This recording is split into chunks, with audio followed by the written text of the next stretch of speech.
এটা কি বলুন তো, এটা হচ্ছে গাঁটি কচু। তো যারা কচু খান না, একবার এটা ট্রাই করুন, একবার খেলে বারবার খাবেন। এখানে কিছু কচু আমি জলে সেদ্ধ করতে দিলাম, সেদ্ধ হয়ে গেলে জল থেকে তুলে ঠান্ডা জল মিশিয়ে কচুগুলো আমি একে একে ছাড়িয়ে নেবো। তো দেখুন একে একে কচুগুলো সব ছাড়িয়ে নিচ্ছি। এদিকে কড়াতে সামান্য সর্ষের তেল দিয়ে দুটো শুকনো লঙ্কা, একটু সর্ষে ফোড়ন দিলাম। সর্ষেগুলো চটপট করে ফুটে যাওয়ার পর কচুটা দিয়ে নুন হলুদ দিয়ে ভালো করে কষিয়ে নেবো। তেঁতুল ভিজিয়ে রেখেছি একটু বেশি করে, খোসা ছাড়াবো না, একদম তেঁতুলটা এইভাবেই দিয়ে দিচ্ছি। আর এই বাটির মাপে 1 বাটি জল দিয়ে দিলাম।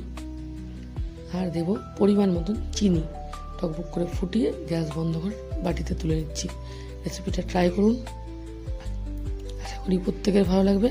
যারা না খেয়েছেন তারা অবশ্যই ট্রাই করবেন। একবার বানালে কিন্তু বারবার খেতে ইচ্ছে করবে।